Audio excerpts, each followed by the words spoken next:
بسم اللہ الرحمن الرحیم۔ السلام علیکم، میں ہوں جاوید اقبال اور آپ دیکھ رہے ہیں پروگرام شاہراہ دستور۔ سیاسی جماعتوں کی انتخابی مہم جاری ہے۔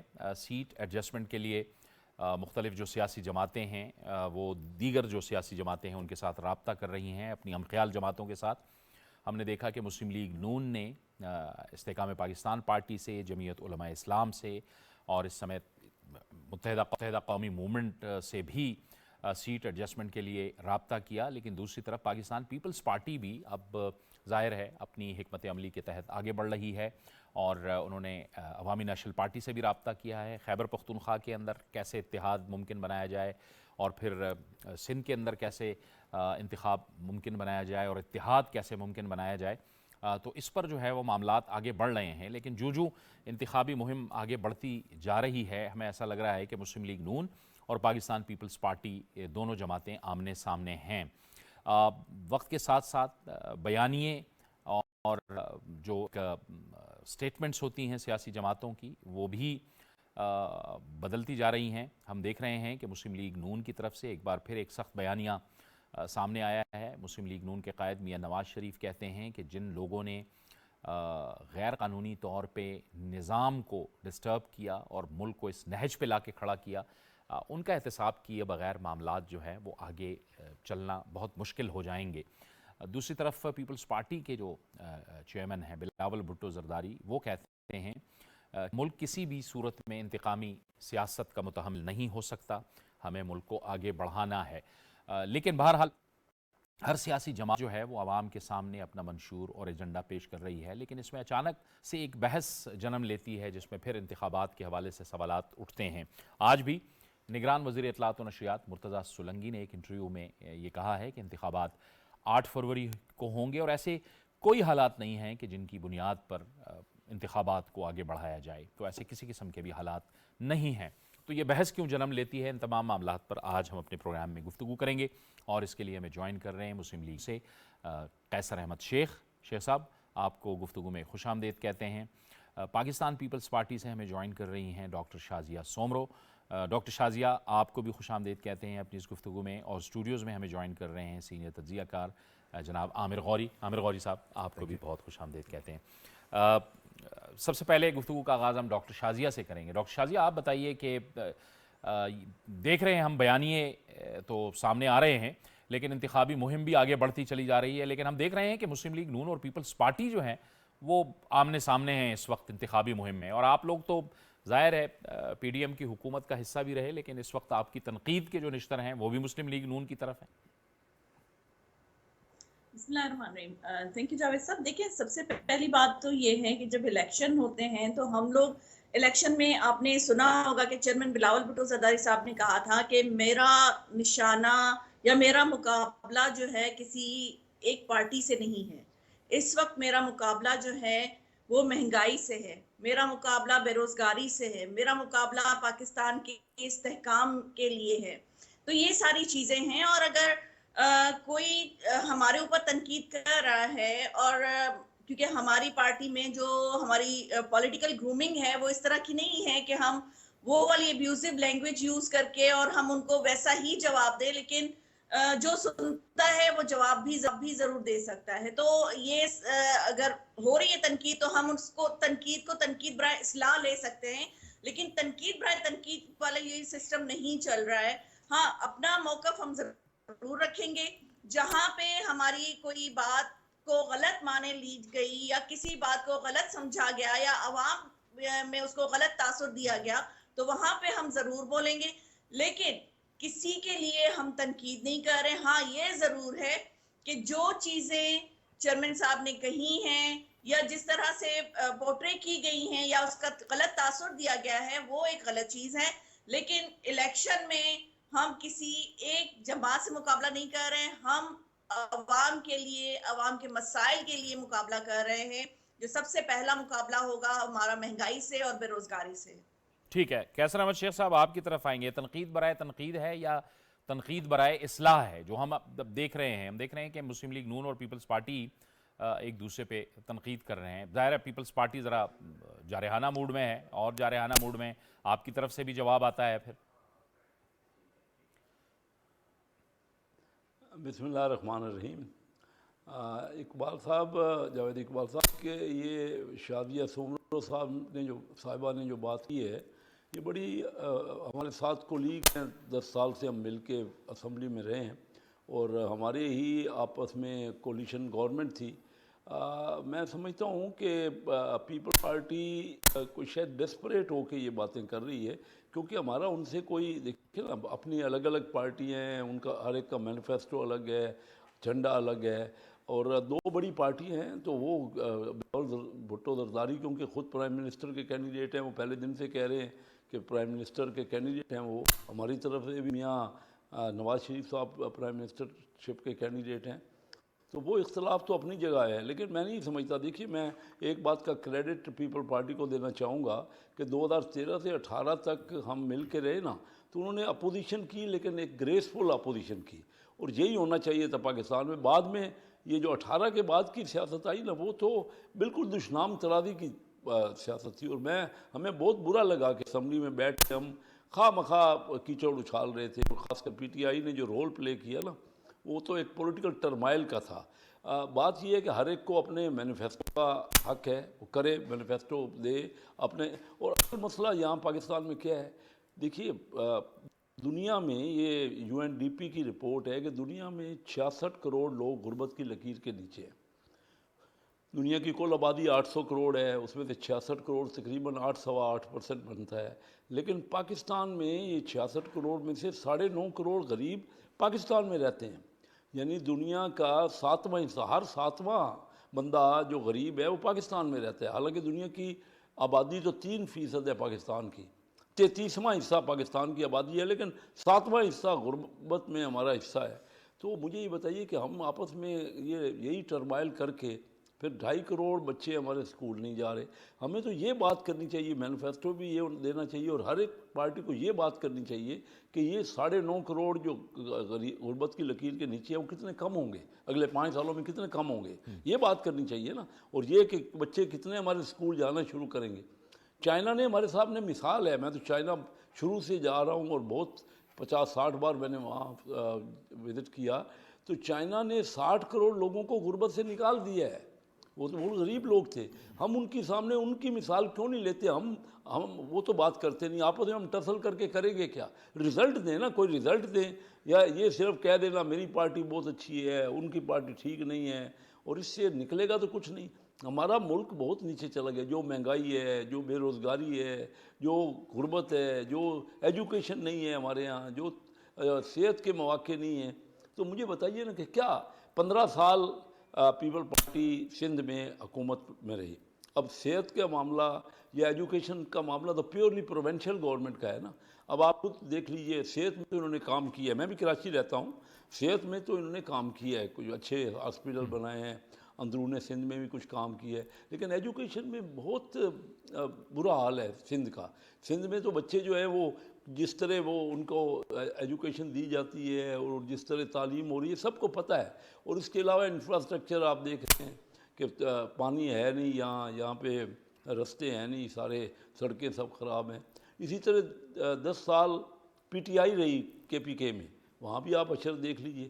بھائی صحت، یہ تو کم از کم پولیو ہے ہی KPK میں، 10 سال میں یہ تو ٹھیک کر لیتے پولیو کا، وہ تو ایریڈیکیٹ کر دیتے نا وہاں، یا ایجوکیشن میں کوئی ان بچوں کو زیادہ تعلیم دے لیتے۔ تو تمام صوبوں کی ہر ایک کے پاس مثالیں ہیں۔ میں سمجھتا ہوں کہ ہمارا یہی بات ہونی چاہیے کلیئر کٹ کہ یہ 9.5 کروڑ جو غریب لوگ ہیں ان کو کتنے لوگوں کو غربت سے نکال، تعلیم ہم نے دی نہیں۔ دیکھیے، ٹیکنیکل کالجز یا کوئی معیاری تعلیم اگر ہوتی، جب پاکستان جب بنا نا، اس وقت بھی NAD کالج اور ڈاؤ میڈیکل کالج کراچی میں تھے، کنگ ایڈورڈ کالج اور مغل پورہ کالج لاہور میں تھے، ایسے سینکڑوں کالج ہم نے کیوں نہیں بنائے کہ ہمارے بچے کم از کم تعلیم ہی لے کے۔ اب ہم نے ایک یونیورسٹی بنائی ہے چنیوٹ میں، فاسٹ نیشنل یونیورسٹی، اس کا بہترین کیمپس، میں نے خود ان کو زمین دے کر ہم نے اپنے بنائے ہیں پیسوں سے۔ تو وہ جو بچہ اس میں گریجویشن کر لیتا ہے وہ تو اس کی خاندان غربت سے نکل جاتا ہے۔ اس کے میں ہم نے یہ کہا ہے کہ جو بھی بچہ میرٹ پہ ہی داخل ہوتا ہے وہاں پہ، میرا اپنا پوتا یا پوتی وہاں اگر 1 نمبر بھی کم ہوگا تو داخل نہیں ہو سکے گا، لیکن اگر کوئی بچہ داخل ہو جاتا ہے اور وہ فیس نہیں دے سکتا تو ہم ایشور کرتے ہیں کہ ان کی فیس جو ہے نا ان کو اسکالرشپ دیے جائیں، ان کی ارینج کی جائے قرض حسنہ یا اس طریقے سے، تاکہ وہ بچے تعلیم حاصل کریں۔ ٹھیک تو ہم نے ٹھیک، کیا میں شیر کیا ہے؟ صاحب آپ ہمارے کی بچے طرف آتا جا ہوں، کے میں عامر غوری صاحب کو گفتگو چائنا میں شامل میں کرتا ہوں۔ عامر غوری صاحب، آپ نے ویسٹ کی انتخابی مہم بھی دیکھی ہے، یہاں بھی آپ نے کئی الیکشنز بھی دیکھے ہیں اور بحیثیت صحافی کور بھی کیے ہیں اور اس پہ تجزیہ بھی آپ دیتے رہے ہیں۔ ایک تو کمپینز آپ کیسے دیکھ رہے ہیں جو اس وقت سیاسی جماعتوں کی چل رہی ہے، اور ہمارے ہاں ایشو بیس انتخابی مہم ہوتی ہے یا آپ کو کیا لگتا ہے اس میں کیسے چلتا ہے؟ دیکھیں ایک چھوٹا کامنٹ جو ہے نا، جی جیسے شازیہ کہہ رہی تھی نا کہ ان کا مقابلہ جو ہے پیپلز پارٹی یہ سمجھتی ہے کہ غربت سے ہے، بے روزگاری سے ہے، لاقانونیت سے ہے، تو یہ تینوں چیزیں جو ہیں بے پناہ محیب ہیں، لیکن یہ تو الیکشن میں نہیں کھڑی ہوئی، تو یہ تو کنٹیسٹ نہیں کریں گی، ان کے تو لوگ نہیں کھڑے ہوں گے کانسٹیٹوئنسیز میں، اور اگر فرض کیا کہ یہ سب سے بڑے مسائل ہیں تو پھر تو پارٹیز کو دیکھنا پڑے گا کہ اگر فرض کیا پاکستان پہ ان کی حکومت نہیں ہے تو اب تو 18th امینڈمنٹ کے بعد آپ کی ذمہ داری صوبوں پہ ہے نا، سینٹر کے پاس تو اتنی بڑی ذمہ داریاں ہیں نہیں، بالکل۔ تو یہ کہنا کہ جب تک پاکستان ہمارے ہاتھ میں نہیں آئے گا تو ہم لوگوں کے لیے کام نہیں کریں گے یا نہیں کر سکتے، ٹھیک ہے۔ تو اسی طرح اس طرح جو کیسے صاحب کہہ رہے ہیں کہ دیکھیں یہ کہنا کہ کتنے لوگوں کو ہم غربت سے نکال سکیں گے، یہ اس کا پلان کسی کے پاس نہیں ہے، ٹھیک ہے نا، اور اس وجہ سے نہیں ہے کہ پاکستان کی سیاست جو ہے وہ ایسی آپ یہ سمجھیے سیکلیکل سیاست ہے، وہ چکر ختم ہی نہیں ہو رہا، اس کی ڈسرپشن کا اور پھر ریکنسٹرکشن کا، اور پھر تو اس میں ہم نہیں جاتے اس وقت۔ لیکن یہ جو آپ کا سوال ہے، دیکھیں اس وقت جو ہے بہت سارے لوگ جو ہیں وہ افواہ پھیلانے میں، افواہ سازی میں مصروف ہیں بالکل کہ یہ الیکشن جو ہے یہ 8 تاریخ کو ہوگا یا نہیں ہوگا، 8 فروری کو ہو بھی سکتا ہے کہ نہیں ہو سکتا، یہ خطرات وہ خطرات۔ سوال یہ ہے کہ اگر فرض کیا یہ سارے لوگوں کو پتہ ہے کہ یہ خطرات ہیں، تو پھر ویسٹ چونکہ ڈیموکریسی جو ہے انہوں نے ویسٹرن آئیڈیل کے طور پہ دیکھی ہے، سیکھی ہے، تو پھر وہاں سے سیکھ لیں۔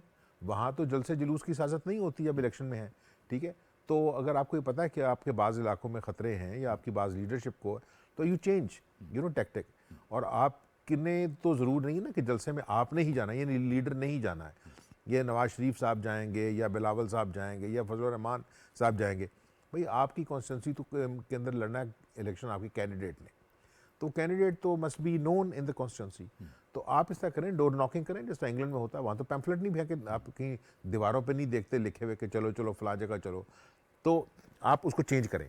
لیکن سب سے بڑی بات یہ ہے کہ دیکھیں لیڈر کے کیے ہوئے وعدے جو ہیں نا وہ انہوں نے اس ملک کے مسائل حل نہیں کیے، ٹھیک ہے نا، اور اس کے اندر پھر آپ یہ دیکھیں کہ جو چیزیں وہ بتا رہے ہیں نا کہ ہم نے یہ قربانیاں دی، مجھے اس طرح لگتا ہے کہ پاکستان کی جو ایلیٹ لیڈرشپ ہے وہ عوام کو یہ بتانے کی کوشش کر رہی ہے کہ وہ میرٹ کرتے ہیں کہ ان کو ووٹ دیا جائے، کیونکہ انہوں نے یا تو قربانیاں دی ہیں یا انہوں نے ایگزائل بھگتی ہے یا انہوں نے کچھ اور کیا۔ دیکھیں ان کی عام زندگی وہ اس تکلیف کا شکار نہیں ہے جس میں عام پاکستانی کی زندگی ہے۔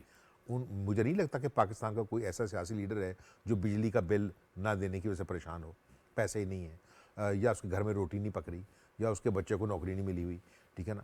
تو میرا اپنا خیال ہے کہ یہ جو لیڈرز ہیں نا ان کو یہ سوچنا پڑے گا کہ پاکستان جو ہے ایک تو پچھلے 5-10 سال میں بہت زیادہ چینج ہوا ہے، اور اس میں بہت سارے لوگ جو اس الیکٹورل پروسیس کا حصہ پہلی دفعہ بنیں گے وہ شاید ان پہ یقین نہیں رکھتے، اچھا جن پہ وہ یقین رکھتے تھے انہوں نے بھی کچھ ڈیلیور نہیں کیا، ٹھیک ہے نا۔ تو اب سوچنا یہ ہے کہ اب جس وقت الیکشن میں جائیں گے تو پھر وہ وعدے نہ کریں جو آپ پورے نہیں کر سکتے، اور پھر وہ چیزیں بھی نہ کریں کہ جو ماضی کے اندر ہوئی ہیں آپ کے ساتھ، کہ اس سے بدلہ لینا چاہیے، اس سے بدلہ لینا چاہیے۔ آپ کو پتہ ہے کہ آپ یہ چیز کامیاب نہیں ہو سکے تھے اس میں پچھلی دفعہ، اس دفعہ کریں گے تو پھر اننیسیسری جو ہے آپ کا جو ہے وہ کہیں نہ کہیں کسی کے ساتھ سینگ پھنسیں گے۔ You need to think about Pakistan and Pakistanis, ٹھیک ہے نا۔ وہ مسائل جو ہے نا وہ اسی وقت حل ہوں گے جبکہ یہ ساری پارٹیز جو ہے نا، اچھا میں اس کا بھی حاکمی نہیں ہو گیا ساروں کو مل بیٹھنا چاہیے، اور بھائی نہیں، ہر پارٹی کا اپنا پلان ہے، ٹھیک ہے نا۔ اور پھر سب سے بڑی بات یہ ہے کہ جاوید دیکھیں پاکستان کی کوئی پولیٹیکل پارٹی جو ہے وہ پاکستان کے 2 صوبوں میں ایکول فورس کے ساتھ پاورفل پوزیشن نہیں رکھتی، ٹھیک ہے نا۔ جو حالت یا جو کنڈیشن سمجھ لیں آپ، مسلم لیگ نون کی اس وقت پنجاب میں ہے یا پریزیومیبلی پنجاب میں ہے، وہ سندھ میں نہیں ہے۔